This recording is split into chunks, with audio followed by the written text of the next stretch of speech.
Hola, hola, hola, hola, hola, hola, hola, hola, hola, hola, hola. Bien, chicos, vamos a continuar con nuestra clase. A ver qué hora es. ¿Estamos en hora ya? Un minuto. Bien, habrán hecho su tarea, ¿no? Que dejamos tarea la semana pasada.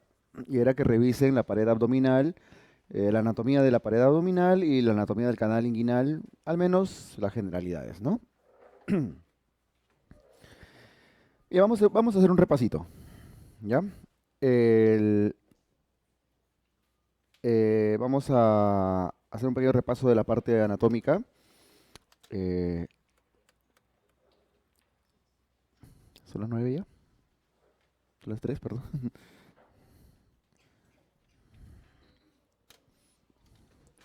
A ver.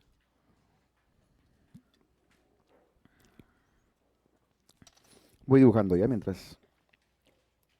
Para mí me falta un minuto.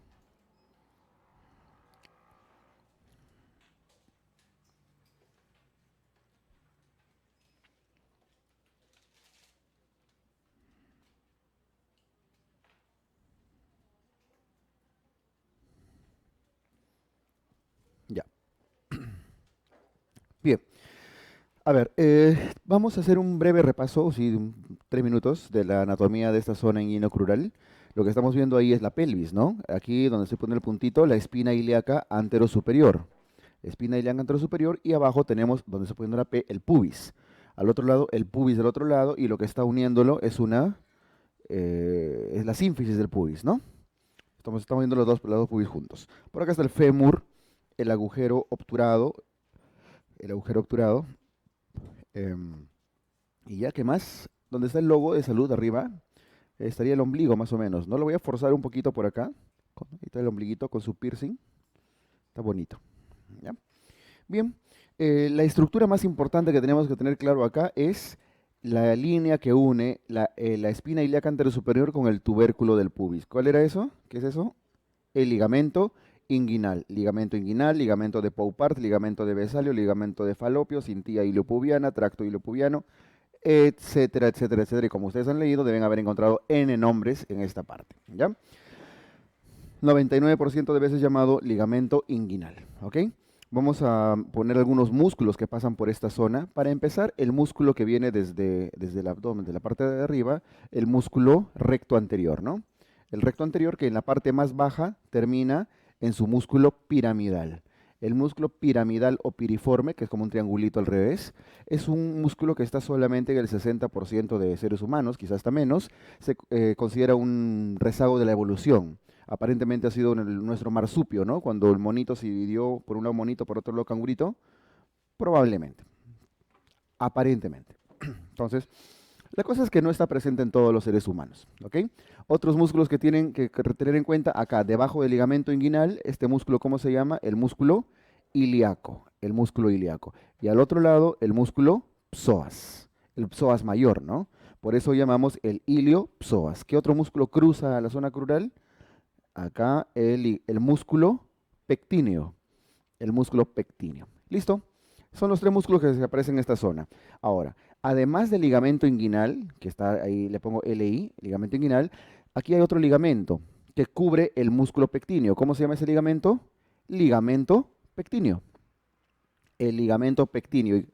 Ligamento pectíneo, pectíneo es el nombre genérico, ¿no? ¿Cuál es su marca? ¿Cómo se vende? Como Cooper, ¿cierto? El famoso ligamento de Cooper. Y están unidos ambos por este ligamento que tiene una forma medio triangular que se llama el ligamento lacunar. Ligamento lacunar, ¿y cómo se vende? Como Gimbernat, ¿no? El ligamento de Gimbernat. Lacunar y Gimbernat, ¿ok? Ahora, ojo, aquí estamos viendo esta parte, porque está por debajo del ligamento inguinal, en una visión medio vertical, ¿no es cierto? Los músculos que los he puesto ahí parece que estuvieran saliendo así, ¿no? De frente. En realidad no es así, el músculo viene de arriba hacia abajo. Así que esta imagen imagínensela en 3D, volteenla hacia abajo, ¿cierto? Es la forma correcta en la que debería estar, ¿ya? Esto es una representación en 2D nada más. ¿No? ¿Listo? Ahora, en este espacio que se está quedando medio blanquito, pasa quién es el van femoral, femoral, vena femoral, arteria femoral y nervio femoral o crural. que se llaman así una vez que ya han cruzado el ligamento inguinal, porque antes de cruzar el ligamento inguinal son los vasos ilíacos externos, ¿no es cierto? Listo. Y si se dan cuenta, ha generado un pequeño espacio, este espacio blanquito, que normalmente está cerradito, el ligamento de Gimbernas lo cierra, pero cuando hay mucha gestación, multiparidad, obesidad, aumento de la presión intraabdominal, ¿quiénes salen por ahí? Las hernias crurales o hernias femorales, ¿no es cierto? Ya está. Muy bien. Para hablar de la parte superior, de la parte que está por encima del ligamento inguinal, tenemos que recordar sobre todo a quién, al canal inguinal. Y el canal inguinal tiene dos anillos, un anillo profundo, que lo digo así en puntitas porque es profundo, y un anillo superficial, que está ya muy cerca al pubis, ¿verdad? Es un tubo, ahí está, que tiene un borde inferior, que ya está representado por el ligamento inguinal, y tiene un borde superior que corresponde al tendón conjunto. ¿Conjunto de quién? Porque si es conjunto de alguien. Del oblicuo menor u oblicuo interno y del transverso del abdomen. Las fibras de estos músculos, ¿se acuerdan cuáles son? Han revisado su clase, su tema. ¿Se acuerdan cuáles son las tres capas de la pared muscular? Oblicuo mayor u oblicuo externo, oblicuo menor u oblicuo interno y transverso del abdomen, ¿no es cierto? Ya, en ese orden. El tendón conjunto son la unión de estos dos musculitos, de sus fibras tendinosas. ¿Ok? Listo. Oblicuo menor y transverso del abdomen, tendón conjunto. Ahora, eso es borde superior y borde inferior. La pared posterior, lo que está hacia atrás, ¿quién lo forma? La fascia transversalis. Ahora, la fascia transversalis, que aquí lo represento de color celestito, transversalis porque son fibras transversas, en realidad no solo está en el canal inguinal, está cubriendo la pared posterior de todo el abdomen. Detrás de la fascia transversalis solamente está el peritoneo y ya, ¿no es cierto? Listo. Igual tiene zonas de defectos. Ya. Por esa pared posterior que estaba hecha por la fascia transversalis, ¿y cuál es la pared anterior delante de la tapita de nuestro canal? La aponeurosis del oblicuo externo u oblicuo mayor, ¿verdad? Ya ni lo ponemos para no malograr nuestro canal. Bien. Tenemos el canal abierto, borde superior tendón conjunto, borde inferior ligamento inguinal, pared posterior fascia transversalis. ¿Cuáles son los vasos que recorren la pared posterior? Los vasos que recorren la pared posterior son estos de acá, los vasos ilíacos externos. Es la vena que va en dirección hacia el ombligo, acompañado de su respectiva arteria. Así que entre los dos, vasos ilíacos externos. ¿Notan de dónde sacó la rama? De los vasos femorales, ¿no? O ilíacos externos. Listo, vasos epigástricos inferiores. Vasos epigástricos inferiores. Y si se dan cuenta, se está formando un triángulo. El triángulo que se está formando acá corresponde al triángulo de Hesselbach. Vasos epigástricos, ligamento inguinal, borde del músculo recto anterior. A nivel de ese triángulo, la fascia transversalis está muy débil, muy débil. Por lo tanto, salen unas hernias que son las hernias directas, hernias inguinales directas, ¿no es cierto? Listo, por eso las directas salen por una debilidad de la pared posterior a nivel del triángulo de Hesselbach. Y si lo mencionan respecto a los vasos epigástricos, si estos son los vasos, ¿son mediales o laterales? Mediales a los vasos epigástricos. Al otro lado nacen las hernias indirectas. ¿Por qué nacen las hernias indirectas? Nacen porque normalmente el peritoneo debería estar sellando por dentro esto, ¿no? El peritoneo, la cavidad... ¿Qué pasó? Ya ve. Ya. Esta línea celeste. Normalmente el peritoneo debería estar sellando el canal inguinal, ¿sí? El canal inguinal y ahí están los intestinos, ¿no?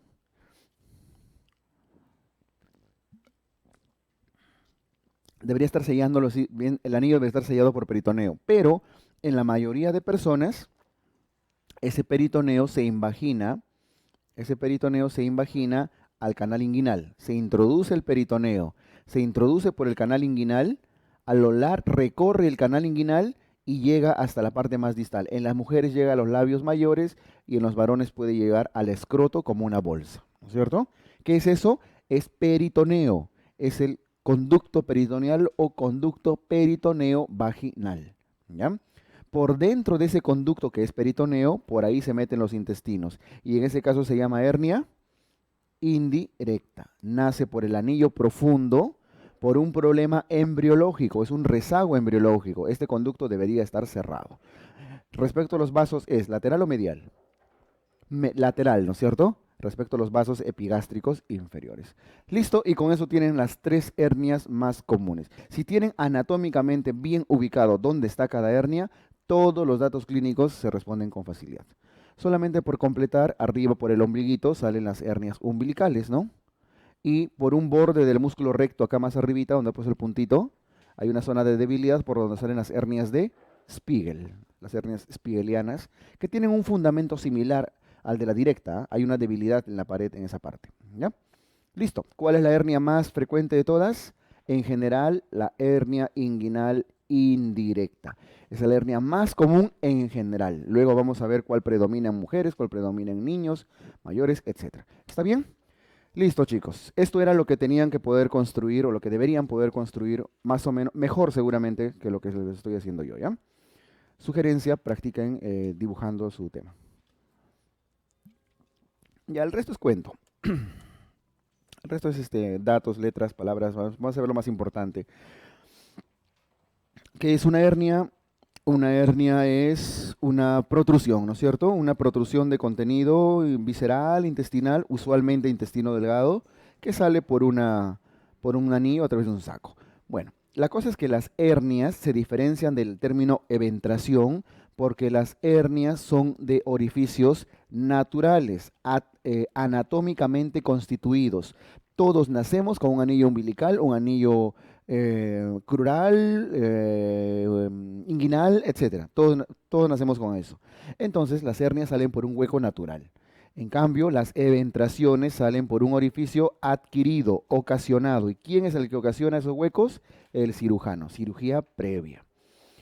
La cirugía previa. Ahora, por supuesto que favorecido por estos factores de riesgo. ¿Cuáles son? La obesidad, la malnutrición, las infecciones de sitio operatorio. Se me ocurre la diabetes mellitus, el hipotiroidismo. En general, todas las situaciones que generan debilidad de las cicatrices, ¿no? Una mala cicatrización. Bien, listo. El gráfico de la derecha es el mismo que hemos hecho en nuestro esquema, ¿no? Solamente describe cuáles son las posibles hernias umbilicales, Spiegel, esta que están debajo del ligamento inguinal crurales. Nos falta dibujar a la inguinal acá encima, ¿no? Entonces, umbilical, Spiegel, inguinal, crural. Es lo mismo que hemos hecho en el grafiquito de la derecha. ¿Cuál es la hernia más frecuente? La inguinal. La inguinal. Indirecta. Bien. ¿Cómo se clasifican las hernias? Esto es más importante. ¿Cómo se clasifican? Esta es una forma de clasificarlas. Ahora, antes que esto, las hernias se clasifican en su forma más elemental, en reductibles e irreductibles. ¿Sí? La forma más fácil de clasificar una hernia es reductible e irreductible. Las reductibles se dividen en coercibles e incoercibles. Y eso es lo que voy a poner acá a la izquierda. Donde dice coercible e incoercible pongo una R porque ambas se pueden reducir. Significa que para hablar de coerción o incoerción de una hernia, previamente tiene que poder reducirse. ¿Ok? ¿Y en qué se diferencia? La coerción significa pues algo así como obediencia, ¿no? La hernia coercible es aquella que ustedes pueden reducir. Bien, yo tengo aquí una persona echadita, ¿ya? Imagínense, nuestro amigo imaginario. Y tiene una hernia en el ombligo. ¡Pluc! Se le salió. Reducimos la hernia, reducimos y la logramos reducir. Queda reducida. Si es que inmediatamente el paciente tose, puja, se para, salta y la hernia se queda reducida, es una hernia obediente, ¿no? Que se dejó coercionar. Es una hernia coercible, queda reducida. Pero si nosotros reducimos la hernia, lo logramos reducir, el paciente quiere agradecerles y con sus gracias, ¡bum!, volvió a salir. Al menor pujo, vuelve a salir. La forma técnica es a las maniobras de Valsalva de mínimo esfuerzo se llama. Pero apenas puja un poquito, vuelve a protruir. Pero ojo, se pudo reducir previamente. Así que no confundan incoercible con irreductible, ¿ok? La coercible es la que queda reducido y la incoercible es la que vuelve a salir. Esas son las reductibles. Y las irreductibles son o se subdividen en incarceradas y estranguladas.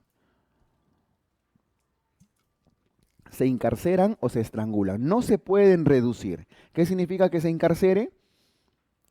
Que se queda atascada, a veces usan esa palabra, medio grosera, porque no aplica, pero en los hospitales lo llaman así, atascada. Genera obstrucción intestinal. La encarcerada es que está generando obstrucción. No la pueden reducir y encima genera obstrucción intestinal. Pero todavía está bien vascularizada, porque cuando pierde su vascularización, ¿cómo se llama? Estrangulada. El estrangulamiento es pérdida de la vascularización. Ya isquemia, necrosis del intestino. Y clínicamente, ¿qué dijimos que manifestaba una hernia, un intestino que se está necrosando? La fiebre y la leucocitosis. Las hernias estranguladas tienen fiebre, tienen leucocitosis y una palabra más, el color de la piel es oscuro. Una piel oscura violácea, una piel circundante violácea, azulada, etc.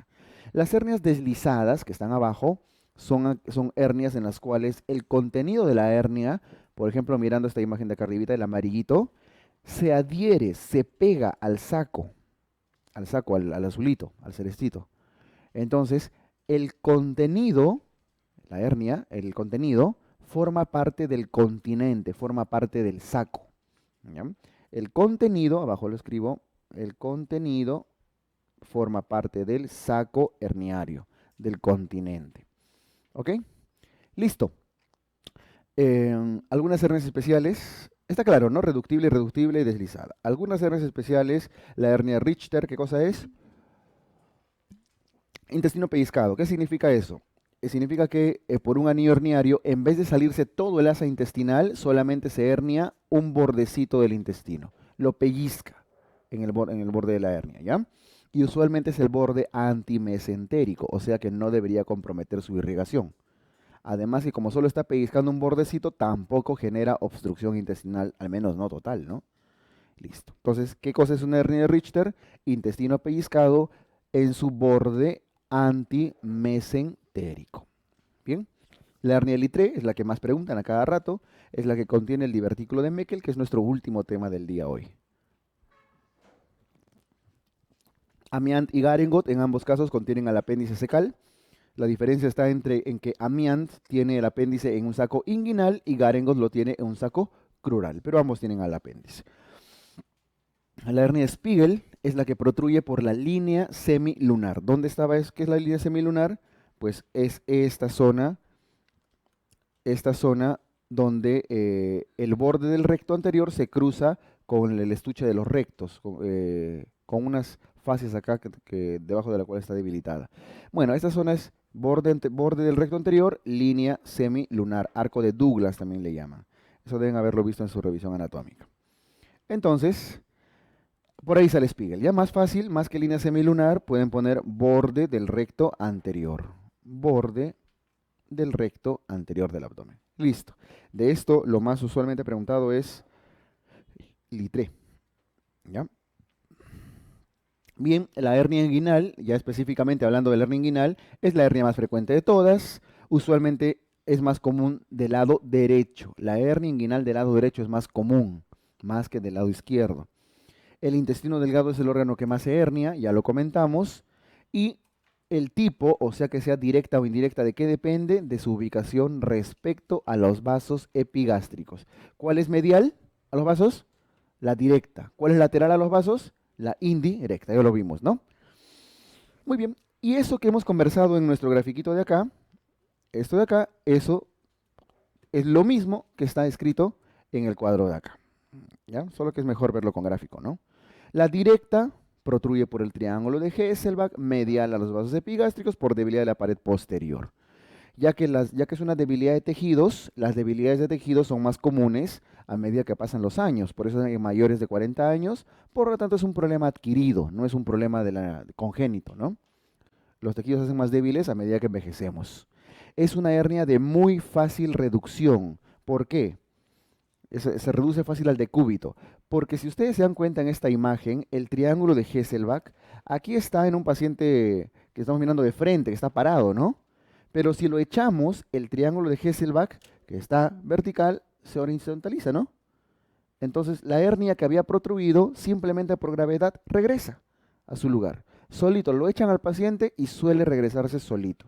Ahora, si lo reducen con la mano, de repente van a necesitar hacer eso, pero suele ser fácil. Se reduce con facilidad. De una vez vemos la imagen. En cambio, la indirecta tiene que recorrer todo el canal inguinal, ¿notan?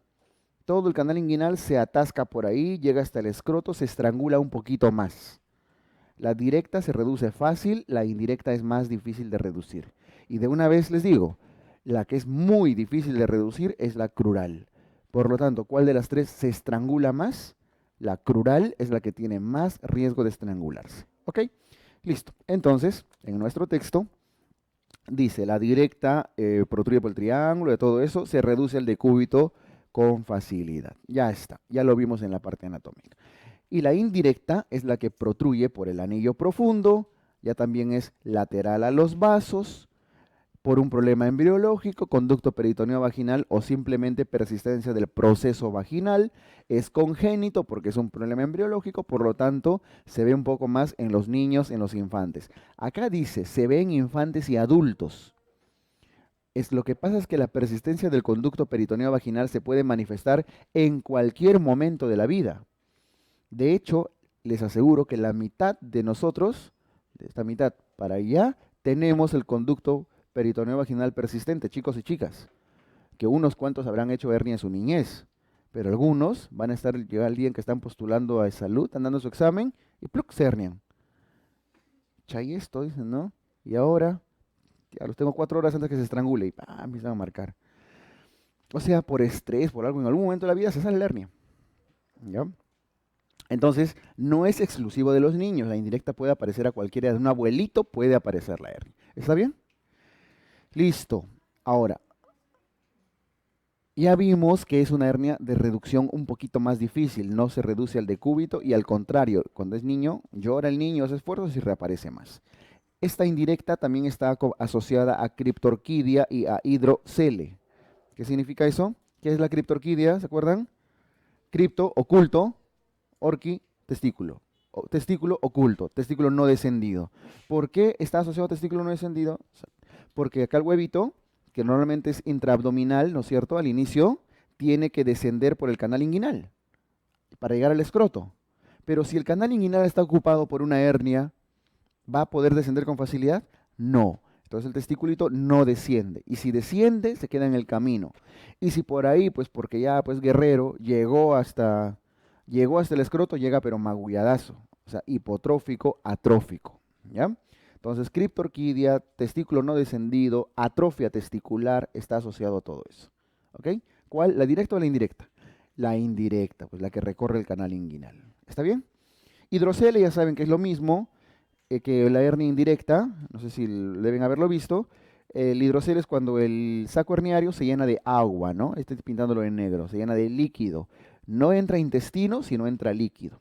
¿Y cómo lo diferencian mirando el escrotito? Con su lucecita, ¿no? Le ponen su lucecita en el escrotito.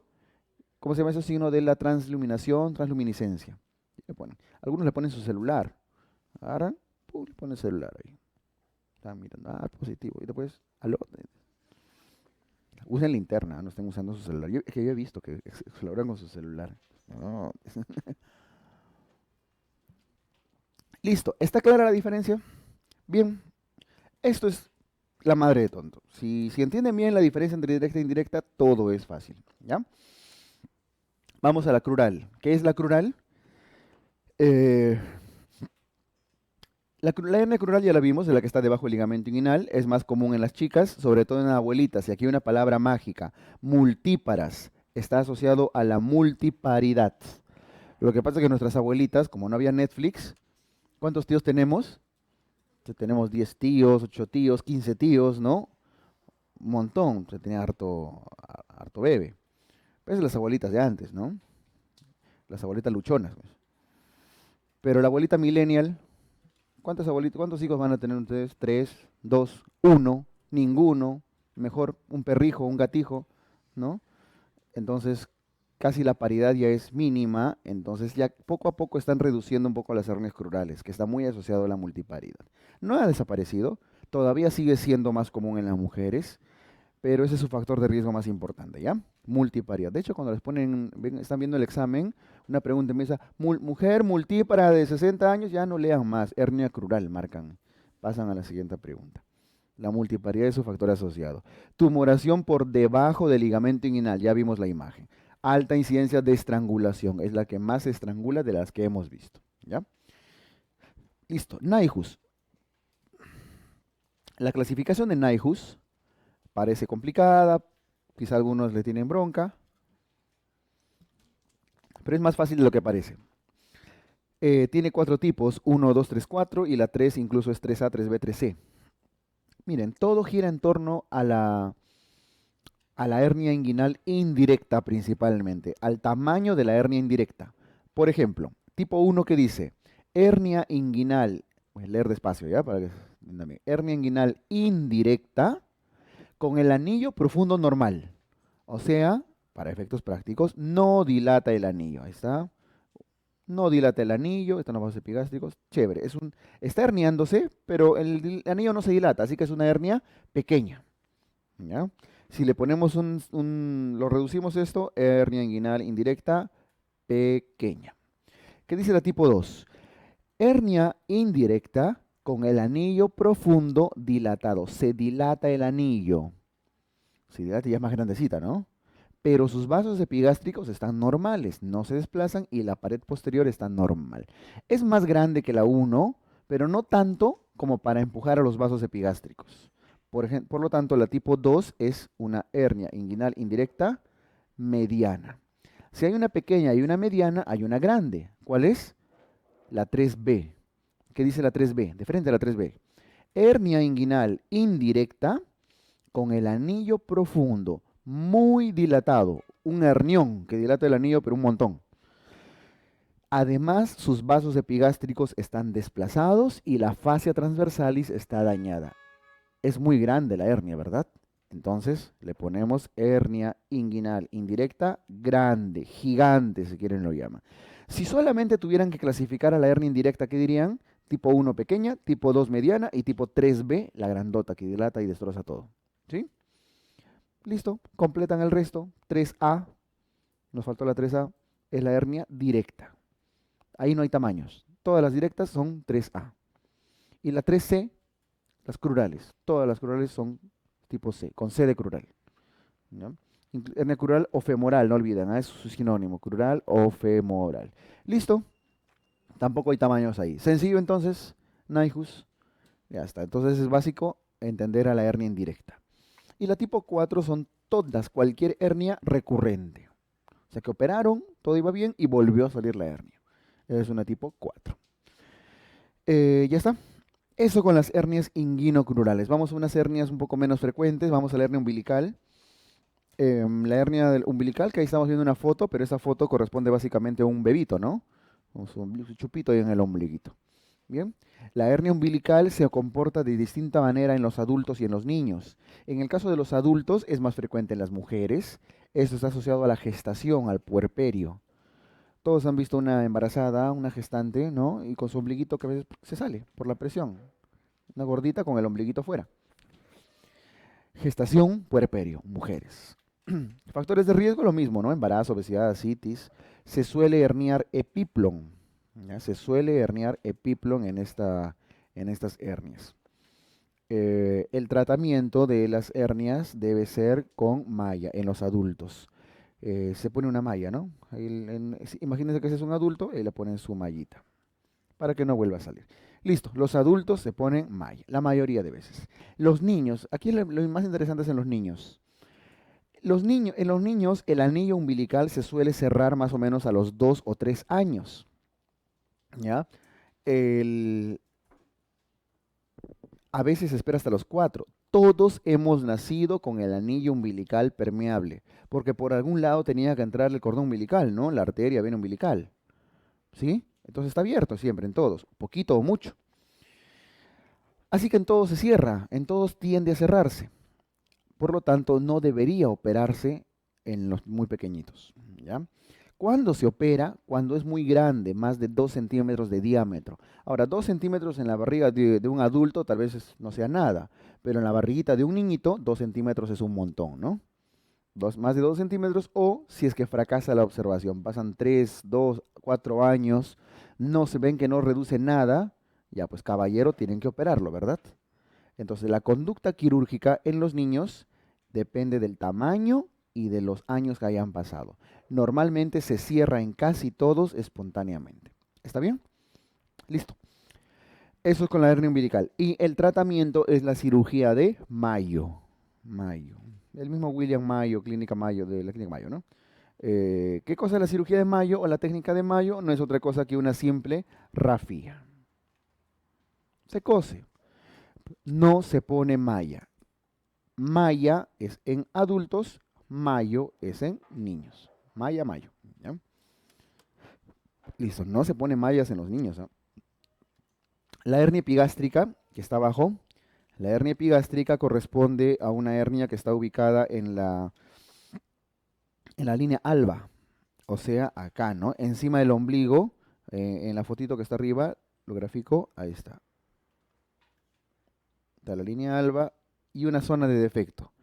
Justo acá, en esta zona de defecto, en la línea alba, por ahí salen las hernias epigástricas. A veces lo llaman supraumbilical, lo cual no es tan cierto. La supraumbilical es el que está en el borde del ombligo. Pero ya, esa es otra cosa. Epigástrica es esta hernia. ¿Listo? Está en la línea alba. Se le considera una hernia falsa. ¿Y por qué es falsa? Porque solamente tiene grasita preperitoneal, casi no tiene contenido herniario, no tiene intestino, ni epíplon, ni nada, es un poco de grasita lo que sale. Y encima, como dato adicional, es falsa también porque no tiene saco herniario. Las hernias falsas no tienen saco herniario. Clínica, eh, e- estas epigástricas, a diferencia de las umbilicales se notan como una masa, ¿no? Como una tumoración. En cambio, la hernia epigástrica no hay tumoración, principalmente manifiesta dolor. Por eso el texto dice dolor localizado, no hay masa. El paciente dice me duele y a veces hasta ecografía tienen que hacer para buscar el punto de lesión. ¿Ok? Tratamiento, lo cosen, rafía, casi nunca recidivan, es de muy buen pronóstico. Listo, eso con las hernias epigástricas. Y las hernias incisionales,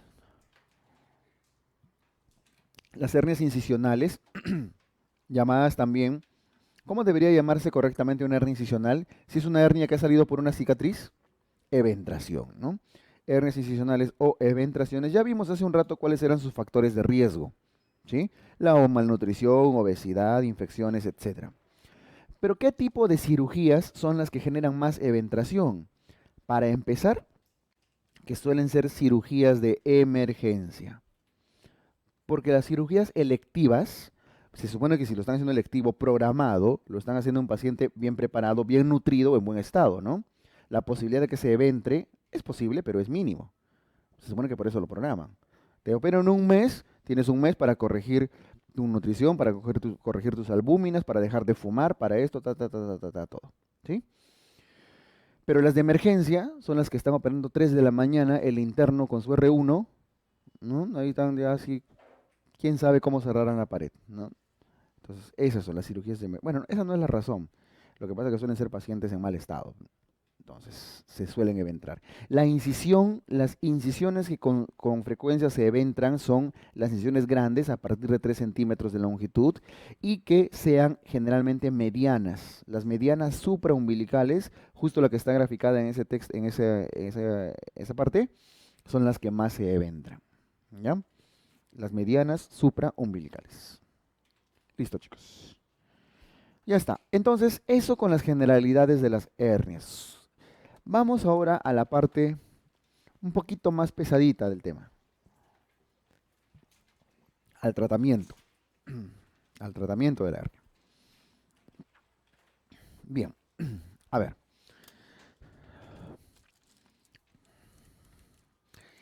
miren, 30 segundos.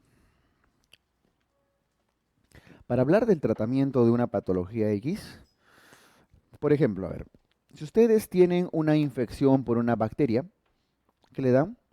Antibióticos para matar la bacteria, ¿no? Si su problema es que falta una hormona, reemplazan la hormona, ¿verdad? Hay poco azúcar, pues elevan la glucosa, qué sé yo. O sea, en general, el tratamiento de las hernias, en general, el tratamiento de las hernias es corregir qué cosa lo está causando, ¿verdad? A eso voy. Entonces, en los niños, a la izquierda está el tratamiento quirúrgico en los niñitos. ¿Y cuál es el problema de los niños? La hernia, directa o indirecta. indirecta. ¿Qué lo ocasiona? La persistencia del conducto peritoneo vaginal. Por lo tanto, ¿cuál es el tratamiento de las hernias en los niños? Cortar el conducto peritoneo vaginal, ¿no es cierto? Si el problema en un niñito es esto de acá, su canal inguinal, se mete el peritoneo, forma un conducto por dentro, llega al escroto, si esa persistencia es lo que está ocasionando la hernia y por ahí se mete la tripa, tienen que cortar el conducto, ¿verdad? Lo cortan, le hacen un nudito y les queda como un muñoncito, como si estuvieran operando un apéndice, tal cual. Entonces, si entendemos que el tratamiento de los niños es cortar la hernia, de ahí podemos entender que el término correcto es herniotomía. Tomía es cortar el saco herniario. No es herniorrafía, no es hernioplastía, es una herniotomía porque tienen que cortar su saco. ¿Se entiende eso? Sí, listo. Está indicado en hernias indirectas. ¿Ya? ¿Y en qué consiste el procedimiento? En cortar el saco herniario, en ligarlo lo más arriba posible, lo más cerca al anillo. O sea, en esta imagen que estamos viendo acá, donde el canal inguinal se ha abierto y ya está cortado. Este es el conducto peritoneo vaginal, ¿ah? Está su extremo, que continuaba con esto, ya lo han cortado. ¿Sí? Se amarra lo más cerca al anillo posible y se corta ahí encima del nudito. Y con eso se han deshecho de su conducto peritoneo vaginal, ¿verdad? Solucionado el problema en los niños. Ahora, existen eh, nombre de técnicas para esto, la técnica de McKay, Stephen McKay, Potts, Banks, Duhamel, etcétera, un montón de técnicas que probablemente no las hayan visto y no las van a ver. ¿Por qué? Porque ese es un tema de subespecialidad de cirugía pediátrica. A menos que hayan hecho una rotación, aunque todavía no hacen pediatría, la mayoría, eh, a menos que roten en un hospital tipo San Bartolomé, sobre todo San Bartolomé. Quizá por ahí, pues el Revaliati por las especialidades que tiene y eso. O sea, salvo que tengan rotaciones de ese tipo, no van a ver estas cirugías. Porque no lo hacen en servicios de cirugía general. ¿Ok? La técnica de McKay y Potts, como cultura general, conozcan lo básico de esto. McKay se suele hacer en varoncitos y Potts se suele hacer en mujeres. ¿Por qué la diferencia? Porque para cortar el conducto peritoneo vaginal hay que separarlo del resto del contenido del canal. ¿Y qué cosa había en el canal de un varón? El cordón espermático. Y en la mujer, el ligamento redondo, ¿no es cierto? Entonces las técnicas de separación de esas estructuras son distintas. De ahí viene el nombre de técnicas diferentes para cada uno de ellos. Pero en general, el concepto del tratamiento es lo que quiero que tengan. Se corta, se liga el saco herniario, el conducto peritoneo vaginal en los niños. ¿Está bien eso? ¿Por qué les estoy haciendo tanto énfasis si en realidad niños probablemente ni les pregunten? Porque si entienden en esto, el de los adultos también es similar. Miren, ¿cuáles son las capas de la pared abdominal desde afuera hasta llegar a la tripa? La piel, bueno, camper, escarpa, pasamos eso, ¿no? Músculos, oblicuo mayor, oblicuo menor, transverso del abdomen, fascia transversalis, peritoneo, tripa, ¿no es cierto? Intestinos. ¿Está bien? Listo. Ese es el orden de estructuras. ¿Cuál es el fundamento de la hernia de los adultos? La debilidad de la fascia transversalis, de la pared posterior, ¿verdad? Se debilita y por ahí aumenta la presión del abdomen y por ahí el peritoneo es que empuja por una debilidad de la fascia transversalis, ¿cierto? Entonces, si nosotros hacemos algún ejercicio así, piel, oblicuo mayor, oblicuo menor, transverso del abdomen, fascia transversalis, lo pongo celestito, fascia transversalis y adentro de moradito, peritoneo, ¿ya? Con su tripita. La fascia transversalis, ahora estamos viendo lo de costadito, ¿no? El triángulo de Hesselbach, digamos que esté en un lugar por acá. Ahí está, el triángulo de Hesselbach. Hemos dicho que es por una debilidad de la fascia a nivel del triángulo de Hesselbach, ¿no es cierto? Significa que el peritoneo por ahí es que va a protruir. Bueno, y empuja a todos los intestinos y a todos los músculos y demás, ¿verdad? Y por ahí adentro es que se mete la tripa.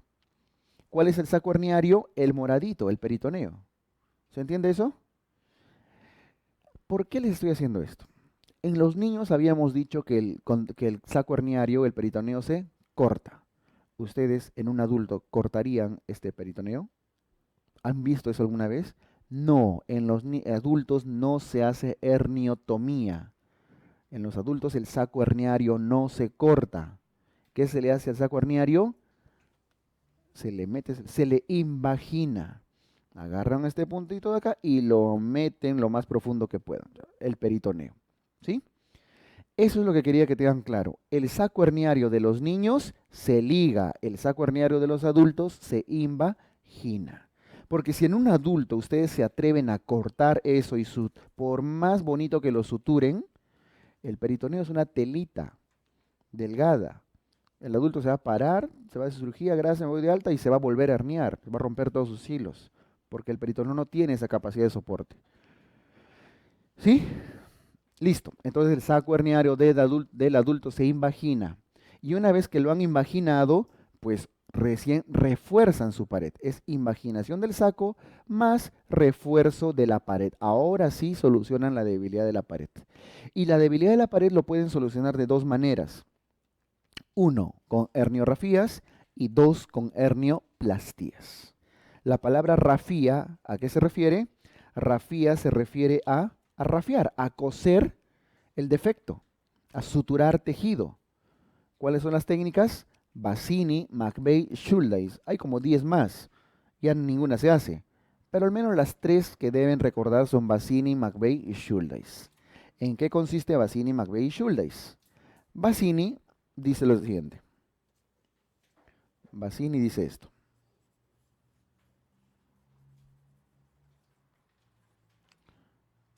Y ya. Bassini dice, este es el conducto inguinal, se escupe abajo. Bassini dice, bueno, ya imaginaron el saco, ahora hay que reforzar la pared. Jalan el tendón conjunto y jalan el ligamento inguinal. Los afrontan y más o menos queda así. ¿Ya? Y lo cosen, afrontaditos los dos. Es un ligamento y es un tendón, no son elásticos, ¿no? Quiere volver a su lugar como sea. Eso es Bassini, alta tensión, ¿sí? McVeigh es mucho más rayado. Vino McVeigh y dijo, no, el problema de McVeigh es que tiene una hernia crural, tiene una hernia acá.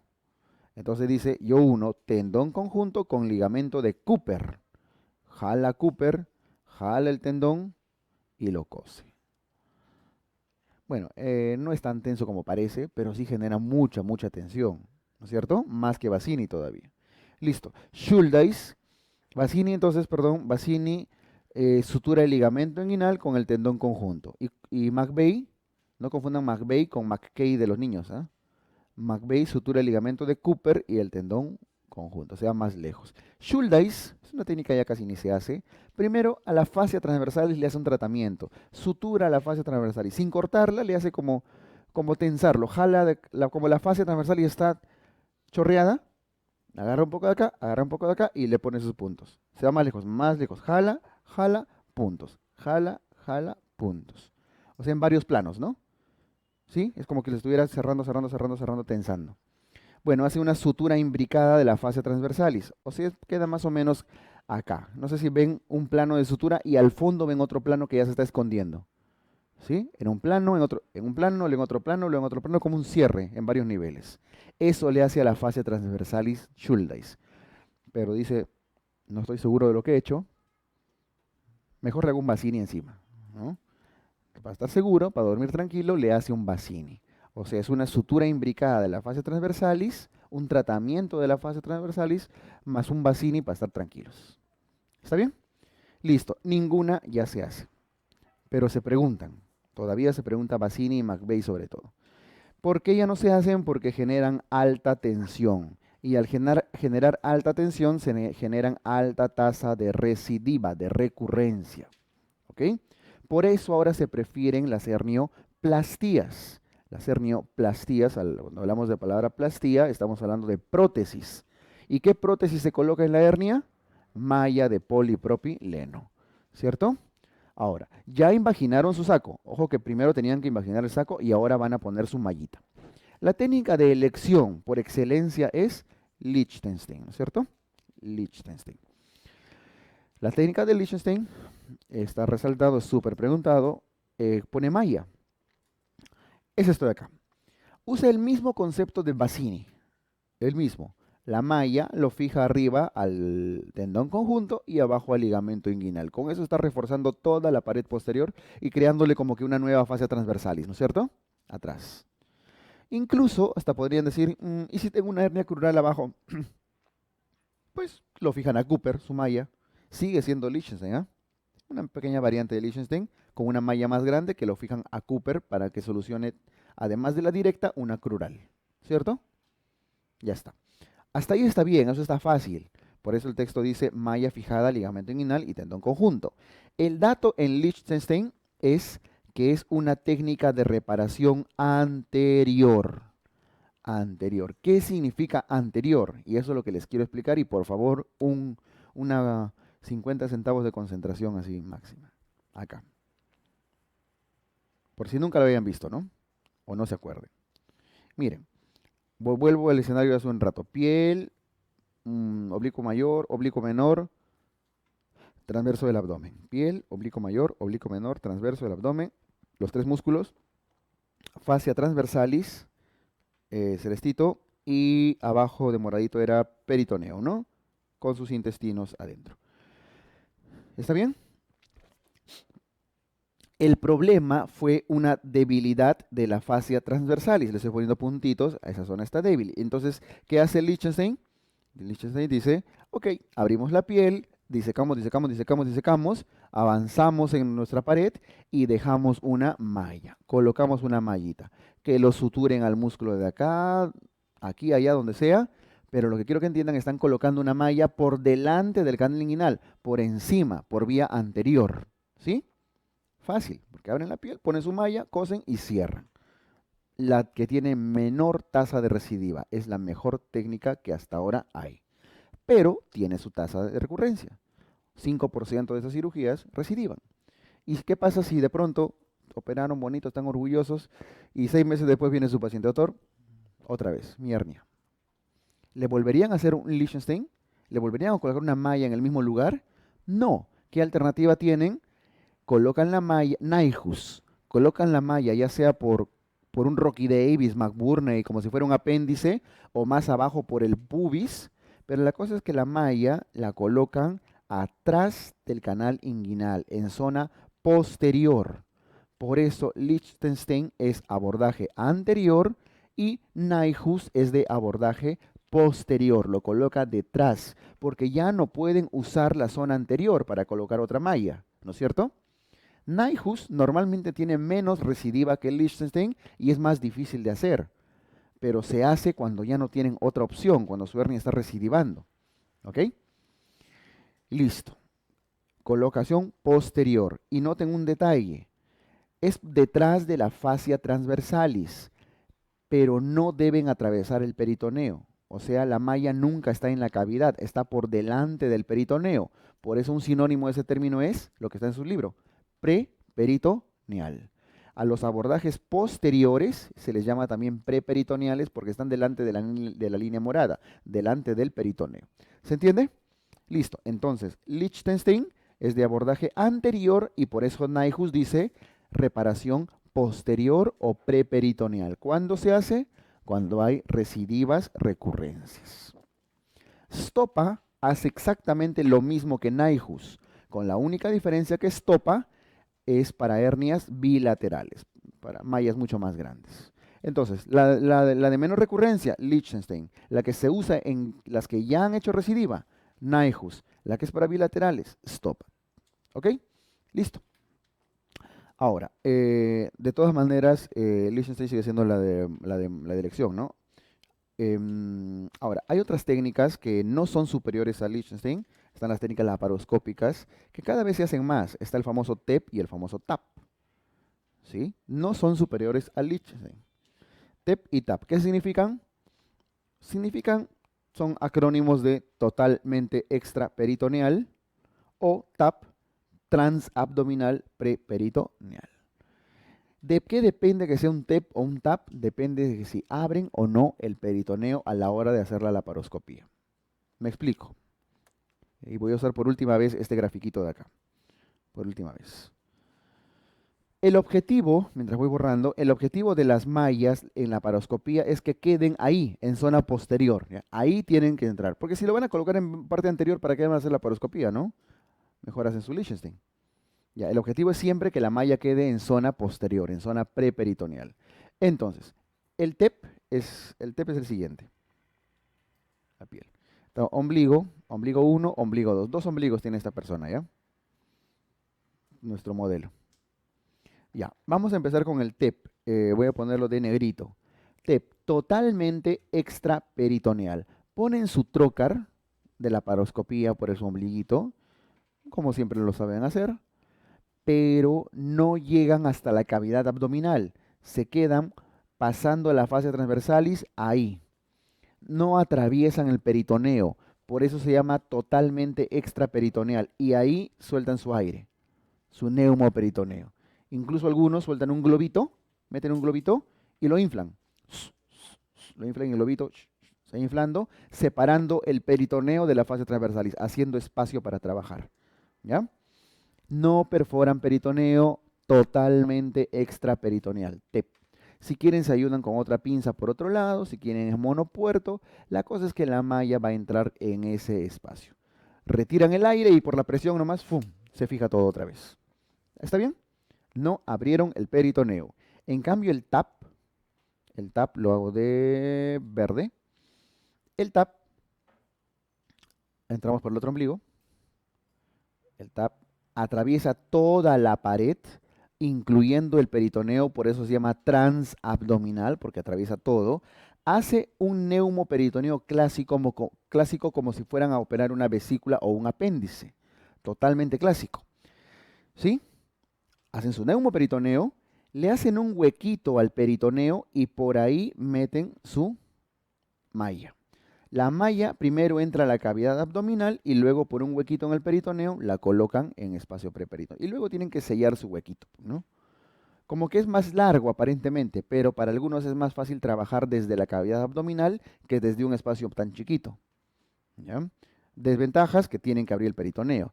Ambos tienen ventajas y desventajas, ninguno es mejor. ¿Cuál de estos dos podrían considerar mejor? ¿TAP o TEP? TAP es transabdominal preperitoneal porque la malla termina en espacio preperitoneal. ¿Cuál es mejor? Lichtenstein. ¿Ya? Sigue siendo Lichtenstein superior a estos dos. ¿Y por qué se hace esto? Pues, por ejemplo, es muy útil cuando van a hacer un estopa, ¿no? Cuando van a colocar una malla gigantesca, a veces es útil el TEP-TAP, en ciertos pacientes en particular. ¿Se entiende entonces el concepto de tratamiento de las hernias? Totalmente el TEP no toca el peritoneo, no lo perfora. En cambio el TAP sí aborda el peritoneo. En ambos casos las hernias, las mallas terminan en zona posterior, en zona preperitoneal. ¿Está bien? Listo, chicos. Hemos terminado el tema de hernias, que es un tema básico y central en su preparación, ¿ya? Muy bien, tómense un minuto.